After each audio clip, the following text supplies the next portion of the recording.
इस बुलेटिन के प्रस्तुत करता है टारगेट आईएएस कोचिंग। आपकी सफलता ही हमारा लक्ष्य।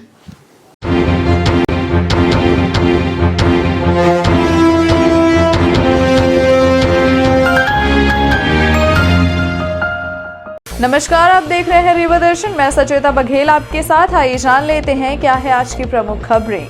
होम आइसोलेशन रोगियों के उपचार व्यवस्थाओं का रीवा सांसद ने लिया जायजा। ऑक्सीजन की व्यवस्था का कमिश्नर व कलेक्टर ने लिया जायजा। भाजपा युवा मोर्चा के गौरव तिवारी ने बढ़ाया मदद का हाथ। सागर से मरीज का भोपाल में कराया उपचार और आशिक के साथ मिलकर मां ने 3 वर्षीय मासूम बच्ची को उतारा मौत के घाट। आइए जान लेते हैं इन खबरों को विस्तार से।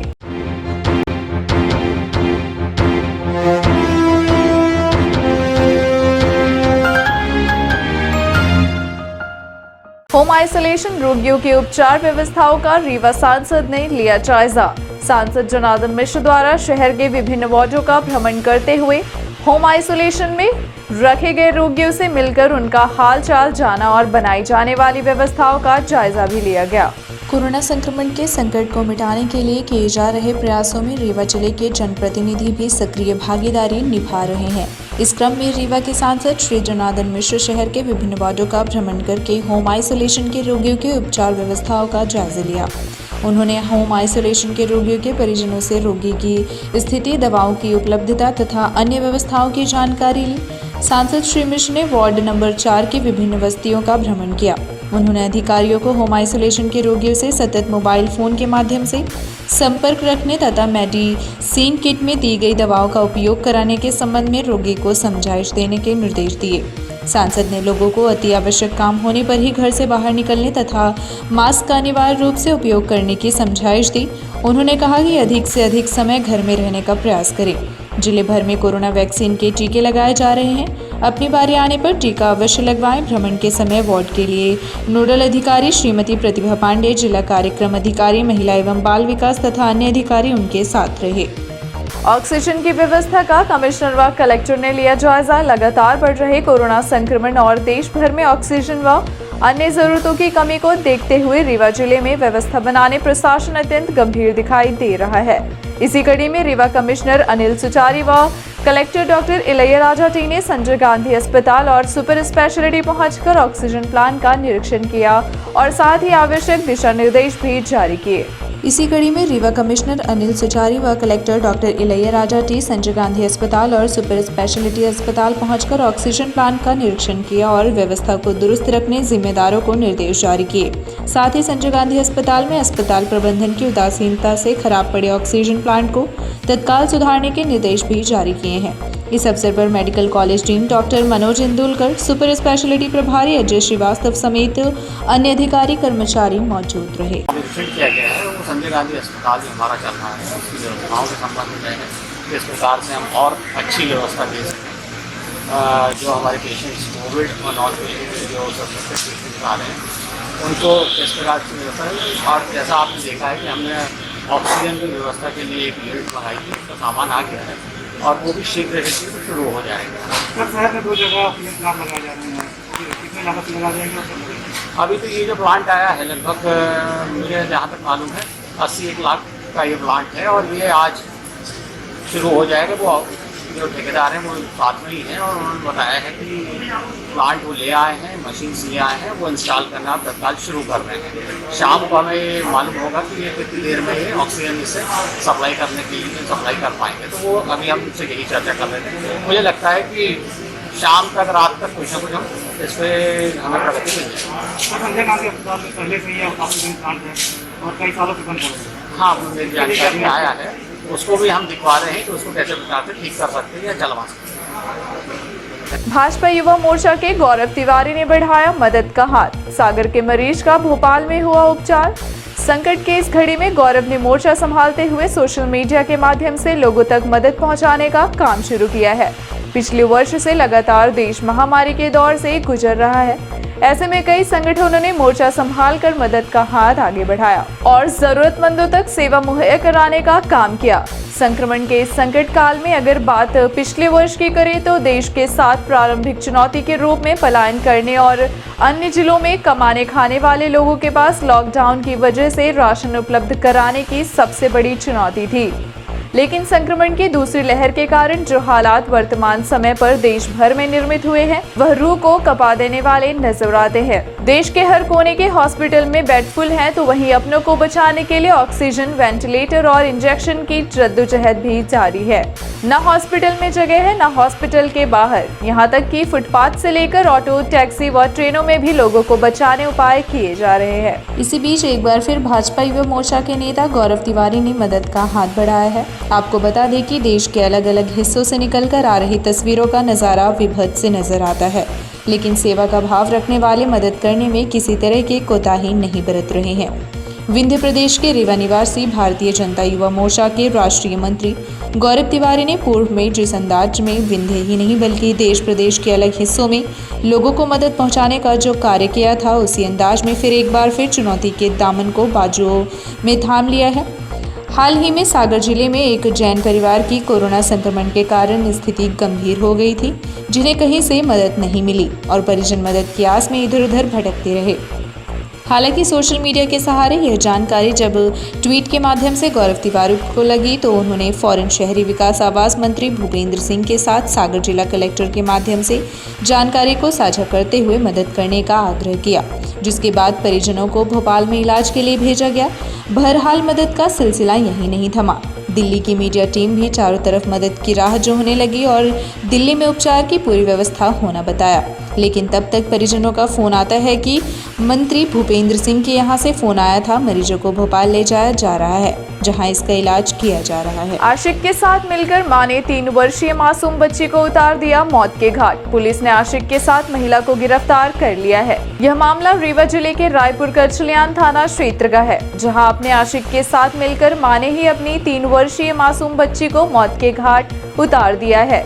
इस घटना से क्षेत्र में सनसनी फैल गई है। इधर मामला सामने आते ही पुलिस ने दोनों आरोपियों को गिरफ्तार कर मामले की जांच शुरू कर दी है। पुलिस का कहना है कि परिवार द्वारा मां पर आरोप लगाए गए हैं, जिसकी वजह से उसकी गिरफ्तारी की गई है। रीवा शहर से महज 10 किलोमीटर दूरी पर स्थित कोष्ठा गांव में सोमवार को उस वक्त हड़कंप मच गया जब पुलिस की टीम द्वारा 3 वर्षीय मासूम बच्ची की हत्या के जुर्म में कलयुगी मां को गिरफ्तार कर लिया गया। दरअसल कोष्ठा गांव की रहने वाली महिला ने अपनी 2 बच्चियों के साथ मारपीट की वारदात को अंजाम दिया, जिसमें घायल होकर आज 3 वर्षीय बच्ची की मौत हो गई, जिसके बाद पुलिस ने आरोपी मां को गिरफ्तार कर लिया। बताया जा रहा है कि आरोपी महिला का पति बीते कई दिनों से जेल के अंदर 302 की सजा काट रहा है, जिसके कारण महिला एक दूसरे व्यक्ति से अपने अवैध संबंध बना चुकी थी। अपनी दोनों बच्चियों के साथ मारपीट करने लगी। मारपीट में घायल एक बच्ची ने दम तोड़ दिया। मामले की जानकारी जैसे ही पुलिस की टीम को लगी, पुलिस जांच करते हुए आरोपी महिला के साथ उसके कथित प्रेमी को गिरफ्तार कर लिया तथा अब पुलिस की टीम मामले की जांच कर रही है। पुलिस का कहना है कि बच्ची के परिजनों द्वारा मां पर मारपीट किए जाने का आरोप लगाया गया, जिसके आधार पर दोनों की गिरफ्तारी की गई है। मेरा नाम गोलू मिश्रा है। क्या घटना हुई है बच्ची के साथ? किसने मारा है? बच्ची को इसकी मां ने और दीपक ठाकुर नाम के व्यक्ति ने उसको आगे 4-5 दिन टॉर्चर कर रहे हैं और फिर उसकी कल हत्या कर दिए हैं। कैसे पता चला आप लोगों को? हमको बाहर से पता चला, उनके घर से। मैंने मेरे भाभी के यहाँ से, किसी ने भी ये नहीं बताया कि ये सब हो गया है।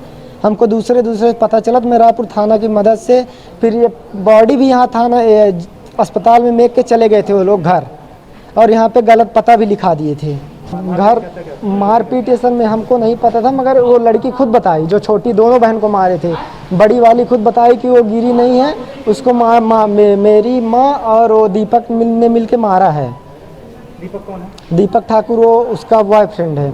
अब पुलिस ने दोनों को अरेस्ट कर लिया घर से ही, सब यहाँ अस्पताल में मेक के, और दोनों घर में थे। दीपक के पास से क्या क्या सामान बरामद हुआ है? एक पिस्टल, 7 तमंचा बरामद हुआ है। बच्ची के शरीर में बहुत सारे घाव के निशान। बच्ची के शरीर में बहुत सारे घाव के निशान, एकदम आप देखेंगे, खुद देख सकते हैं, वो फोटो है यहाँ पे। सर में चोट का भी निशान? सर में चोट लगने के पूरे में शरीर में ही निशान है, कम कम ये तो 50 अंदरूनी घाव है और पटक के मारा गया। पटक के मारा गया है। यहाँ सूचना आई थी डायल 100 से सुबह एक बच्ची है, उसकी बॉडी यहाँ पे मिली हुई है कि उसकी मतलब मृत्यु हो चुकी है, आपके यहाँ पे SGMH में रखी हुई है। वो संदेह के दायरे में है, तो उसकी जांच करने आज हम लोग आए थे। पंचनामा कार्रवाई हो चुकी है, अब आगे जांच होती है तो उसमें स्पष्ट होगा कि मृत्यु का कारण क्या था। परिजनों ने अभी कुछ बताया है क्या, कैसे मौत हुई, क्या वजह थी? परिजनों ने तो नहीं, जो बच्ची है उसके रिश्ते में चाचा जी लगते हैं, उन्होंने बताया है कि इसके साथ मारपीट हुई है, शरीर में चोटों के निशान हैं, तो शायद उससे इसकी मृत्यु हो गई है, लेकिन जब भी जांच हो रही है। कलेक्टर की सख्ती के बाद क्यों नहीं हो पा रहा कोरोना कर्फ्यू का पालन? अहम सवाल, आखिरकार इतनी सख्ती और पुलिस के पहरे के बाद कोरोना कर्फ्यू का उल्लंघन कैसे हो रहा है? यह एक अहम सवाल है। जबकि प्रशासन द्वारा लगातार कार्यवाही भी की जा रही है, इसके बाद भी लोग अपनी दुकानें खोलकर लॉकडाउन का उल्लंघन करने में कोई कोताही नहीं बरत रहे। जबकि लगातार कार्यवाही भी जारी है, बावजूद इसके इसका खास असर देखने को नहीं मिल रहा। ऐसे में प्रशासन की कार्यप्रणाली पर भी कई सवाल खड़े हो रहे हैं। सोमवार को भी रीवा शहर व आसपास के कई दुकानदार दुकान खोलकर नियमों को धता बता रहे हैं। रीवा शहर में अधिकतर दुकानों का शटर तो गिरा रहता है, लेकिन दुकानों के अंदर ग्राहक खरीदारी करते रहते हैं और दुकानदार पुलिस को देखकर बार बार शटर उठाते व गिराते पाए जाते हैं। इसकी सबसे बड़ी वजह ड्यूटी में तैनात जिम्मेदारों की लापरवाही व मिलीभगत भी मानी जा रही है। कोविड-19 के कारण लगाए गए कोरोना कर्फ्यू का पालन कराने Rewa collector doctor Ilaiya Raja T तथा हुजूर SDM शैलेंद्र सिंह का निर्देश है कि दुकानें खुली पाई जाएं तो कठोर कार्यवाही हो, मगर कहीं न कहीं व्यवस्था में तैनात अधिकारी कर्मचारी इस मामले में लापरवाही बरत रहे हैं। यही कारण है कि दुकानदार इतनी सख्ती के बाद भी दुकान खोलकर सरेआम नियमों की धज्जियां उड़ा रहे हैं। नगर निगम टीम ने खन्ना चौराहा के पास संचालित पूजा इलेक्ट्रॉनिक में 5,000 का जुर्माना लगाया। आपको बता दें, दुकानदार प्रशासन के गाइडलाइन को मानने को तैयार नहीं है और खुलेआम लॉकडाउन की धज्जियां उड़ा रहे हैं। हालांकि सोमवार को भी पूजा इलेक्ट्रॉनिक शॉप पर नगर निगम की टीम ने कार्यवाही की और 5,000 रुपये का जुर्माना लगाया। इसी तरह से रानीगंज स्थित सुमन श्री सेल्स एजेंसी पर भी नगर निगम की टीम कार्यवाही कर रही और 3,000 रुपये का जुर्माना लगाया। आपको बता दें, दुकानदार लगातार प्रशासन के गाइडलाइन का उल्लंघन करते देखे जाते हैं। ताबड़तोड़ कार्यवाही के बाद भी दुकानदार अपनी हरकतों से बाज नहीं आ रहे हैं।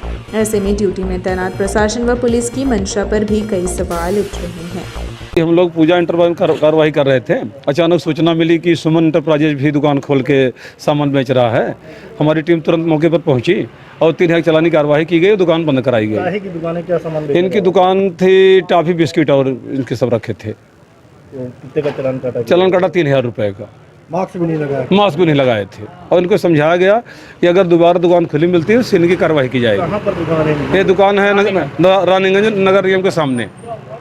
हम लोग सब्जी मंडी में कार्रवाई कर रहे थे, अचानक जानकारी मिली कि पूजा इंटरप्राइजेज दुकान खोल के सामान बेच रहा है। इसके बाद में अपनी टीम लेकर पहुंचा और हमने दुकान बंद करा, 5,000 चालानी कार्रवाई की। कहाँ पर कार्रवाई की? ये कार्रवाई वेंकट रोड में। काहे की दुकान है? किस प्रकार की? इलेक्ट्रिकल की दुकान है, बिजली के सामान बेचे थे। इनको कई बार समझाया गया लेकिन ये माने नहीं। आज ये मौके में मिल गए तो इनको 5,000 का चालान काटा गया और समझाया गया कि अगर दोबारा दुकान खुली मिलती है तो सीलिंग की कार्रवाई की जाएगी। संयुक्त कलेक्टर कालिका प्रसाद त्रिपाठी का दुखद निधन, गुड़ तहसील में उन्हें दी गई श्रद्धांजलि। संयुक्त कलेक्टर रहे पंडित कालिका प्रसाद त्रिपाठी लंबी अवधि तक अपनी सेवा गुड़ में दे चुके थे। उनके निधन से गुड़ व आसपास के क्षेत्र में शोक व्याप्त है।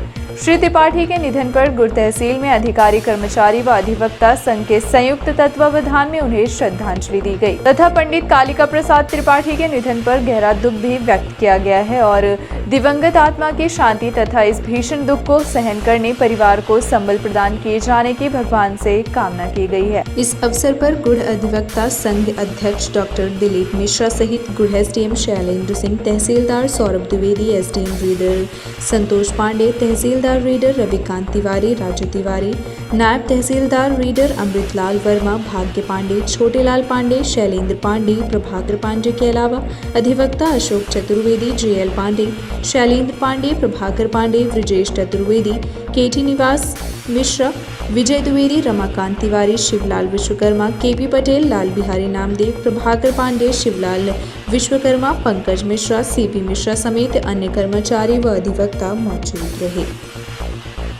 ग्रामीण बैंक के सेवानिवृत्त अधिकारी रामकुमार श्रीवास्तव का हुआ दुखद निधन। रीवा सीधी ग्रामीण बैंक में आर.के. साहब के नाम से चर्चित तथा बैंक के स्तंभ रहे आर.के. श्रीवास्तव का ग्वालियर में हृदयघात होने से निधन हो गया। रीवा में 32 वर्ष तक बैंक में सेवा देने के बाद सेवानिवृत्त हुए थे। आर.के. श्रीवास्तव के निधन पर ऑल इंडिया ग्रामीण बैंक पेंशनर यूनिट रीवा अध्यक्ष विशाल कुमार जैन, उपाध्यक्ष O.P. श्रीवास्तव, सचिव H.K. खरे, उपाध्यक्ष S.K. कपूर के साथ ही बैंक के सहकर्मी साथियों ने उन्हें भावभीनी श्रद्धांजलि अर्पित की है। श्रद्धांजलि अर्पित करने वालों में DRS मेहरा, संजय कुमार जैन, सुशील कुमार श्रीवास्तव, अनूप सिंह, शेष कुमार दुबे, राजमणि पांडे, शिव प्रसाद गुप्ता, गोपाल प्रसाद दुबे, गोपालपुरी रामकरण शर्मा, राज सिंह, PC श्रीवास्तव, राजमोहन श्रीवास्तव, KP साकेत, विजय कुमार सहारे, प्रकाश अवधूत, दरबारी लाल कचेर, वीरेंद्र कुमार मिश्रा, श्रीमती रश्मि केलकर, श्रीमती आशा सक्सेना, BK निगम, NK सोनी, धीरेन्द्र पंचोली, राजेंद्र सक्सेना, कृष्ण शुक्ला, राम सिंह रघुवंशी, रामराज गोस्वामी, BK त्रिपाठी, राजेंद्र तिवारी आदि अनेकों सहकर्मी साथियों ने भावभीनी श्रद्धांजलि अर्पित। कोरोना कर्फ्यू के दौरान लोगों की सेवा में तत्पर सामाजिक संगठन के लोग। कोरोना महामारी को देखते हुए विगत वर्ष की भांति इस वर्ष भी सामाजिक संगठनों के लोग निरंतर जरूरतमंदों तक मदद पहुंचाने की दिशा में तत्पर हैं, जिसमें विनय तिवारी, संतोष सिंह, रंजना श्रीवास्तव, सुमिता तिवारी, सोनाली श्रीवास्तव, अनामिका शुक्ला सहित अन्य वॉलंटियर्स अपनी सेवा देने कोई कोर कसर नहीं छोड़ रहे हैं। इसी कड़ी में Lakshmi education and training society Rewa एवं अभ्युदय उपकार फाउंडेशन की टीम पीड़ित मानवता की सेवा करने का कार्य कर रही है। यह कार्य जन सहयोग से किया जा रहा है। इस संकट की घड़ी में रात दिन ड्यूटी पर तैनात पुलिस कर्मियों को धन्यवाद स्वरूप इम्यूनिटी बूस्टर, चाय एवं बिस्किट वितरित की गई। इस कार्य के लिए सहयोग करने वाले लोगों में प्रमुख रूप से श्रीमती अंजना खरे, हेमंत जी, विकास तिवारी, प्रदीप शुक्ला, नीरज तिवारी, नितिन झा, आशा मिश्रा, संदीप पवार, प्रियांश खरे, अमरीश प्यासी, ब्रजेंद्र दुबे, अंबिकेश प्यासी, मेधावी निगम आदि लोग शामिल रहे। फर्जी तरीके से रीवा में चलाई जा रही पैथोलॉजी के खिलाफ की गई कार्यवाही। पैथोलॉजी को कर दिया गया सील। रीवा शहर में जगह जगह पैथोलॉजी एवं झोला छाप चिकित्सकों की भरमार देखी जा रही है, जो पैसे कमाने के लालच में लगातार लोगों की जिंदगी के साथ खिलवाड़ कर रहे हैं। इसी तरह का मामला सोमवार को सामने आया, जब प्रशासन, पुलिस व स्वास्थ्य विभाग की टीम रीवा शहर में ढेकहा में संचालित तेजस पैथोलॉजी के खिलाफ कार्यवाही करने पहुंची और पैथोलॉजी को सील कर दिया गया। कार्यवाही करने गए तहसीलदार यतीश शुक्ला का कहना है कि तेजस पैथोलॉजी का ना तो रजिस्ट्रेशन है, ना ही अन्य जरूरी दस्तावेज पाए गए हैं, और तो और जिस चिकित्सक के नाम से जांच में सिग्नेचर होती थी, उनकी भी सहमति में संशय है। पैथोलॉजी संचालक द्वारा जांच के नाम पर लोगों की जिंदगी के साथ लगातार खिलवाड़ किया जा रहा था, जिसकी शिकायत प्रशासन को मिलने पर पैथोलॉजी के खिलाफ कार्यवाही की गई है। आपको बता दें कि पैथोलॉजी फर्जी तरीके से संचालित की है, जिसके साथ किसी तरह के वैज्ञानिक दस्तावेज भी पैथोलॉजी संचालक के पास नहीं पाए गए हैं, जिसके बाद पैथोलॉजी को सील कर दिया गया है। यह भी बात सामने आ रही है कि पैथोलॉजी संचालक की इसी तरह से दूसरी भी पैथोलॉजी शहर में संचालित है, जिसके खिलाफ जांच के पश्चात कार्यवाही की जाएगी। सर, आज ये तेजस पैथोलॉजी में कार्रवाई की जा रही है क्या? ये तेजस पैथोलॉजी की हमको शिकायत प्राप्त हुई थी। यहाँ पर है, उन्होंने शिकायत की थी कि यहाँ पर दुकान का रजिस्ट्रेशन नहीं है, और साथ में जिन डॉक्टर साहब का साइन कराया जा रहा है, डॉक्टर SP मिश्रा, उनका भी सहमति है कि नहीं है, उस पर भी एक संदेह व्यक्त किया था शिकायतकर्ता ने। उसी के संबंध में आज यहाँ पर आकर तेजस पैथोलॉजी में थाना प्रभारी सिविल लाइन और CMHO officer doctor N Mishra के साथ संयुक्त रूप से यहाँ जांच की गई, जिसमें पाया गया कि जो यहाँ पर कलेक्शन करने के लिए जो बैठे हुए हैं, उनके पास उनका भी रजिस्ट्रेशन एक्सपायर है, और साथ में जो इनके लिए पास वैधानिक दस्तावेज होने चाहिए, डॉक्टर का सहमति पत्र और जो भी चीज़ें होनी चाहिए आवश्यक अनिवार्य दस्तावेज भी उपलब्ध नहीं करा पाए हैं हम लोगों को। उसी के तहत में अग्रिम आदेश तक अभी ये दुकान, इनके पैथोलॉजी सेंटर को सील कर दिया गया है। दूसरी भी कोई दुकान है? हाँ, इनका एक कलेक्शन सेंटर बिछिया में बता रहे हैं, हमको प्राप्त जानकारी हुई कि वहाँ भी है। अभी उसकी भी जांच करके हम लोग देखेंगे कि क्या कैसा है वहाँ पर, उसको भी अग्रिम आदेश तक सील कर दिया जाएगा। रीवा के लिए राहत भरी खबर। लगातार बढ़ते संक्रमण के बीच जो खबर हम आपके सामने आज लेकर आए हैं, वह राहत देने वाली है।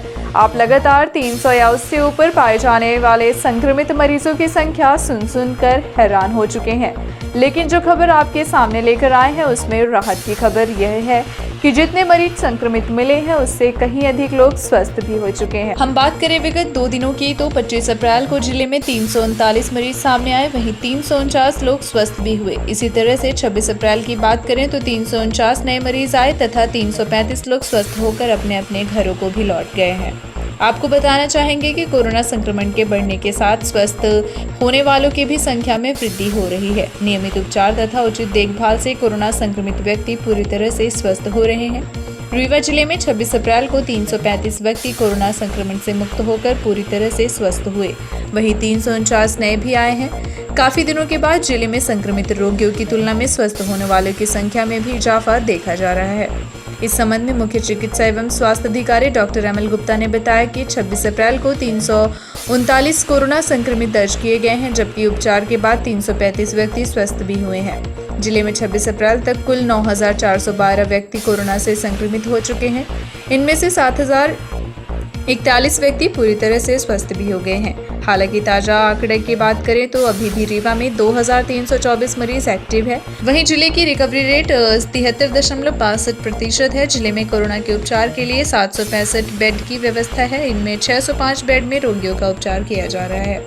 मुख्य चिकित्सा एवं स्वास्थ्य अधिकारी ने बताया कि संजय गांधी हॉस्पिटल की 3 वार्डों को सुपर स्पेशलिटी हॉस्पिटल में शिफ्ट करके संजय गांधी हॉस्पिटल में कोरोना पीड़ितों के उपचार के लिए अतिरिक्त बेडों की व्यवस्था की गई है। जिले में अब तक 2,23,194 कोरोना टेस्ट किए जा चुके हैं। इनमें रैपिड किट तथा RT-PCR लैब के नमूने शामिल है। बात करें ताज़ा आंकड़े की तो सोमवार को 1,647 मरीजों के सैंपल लिए गए, जिसमें से 349 मरीज पॉजिटिव पाए गए, वहीं 335 लोग स्वस्थ हुए हैं। कहां से कितने मरीज आए, अगर यह आंकड़ा देखें तो रीवा से 176, गोविंदगढ़ से 14, नईगढ़ी से 16, गंगेव से 25, रायपुर करछलियान से 20, मऊगंज से 15, हनुमाना से 18, जवा से 15, त्योथर से 20, सिरमौर से 30 नए मरीज सामने आए, जिसके बाद एक्टिव केस की संख्या 2,324 पहुंच गई है। वहीं टोटल अब तक की संख्या की बात करें तो यह संख्या रीवा जिले में 9,412 हो चुकी है।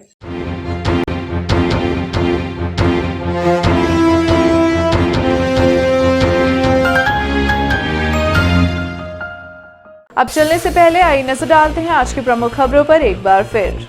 होम आइसोलेशन रोगियों के उपचार व्यवस्थाओं का रीवा सांसद ने लिया जायजा।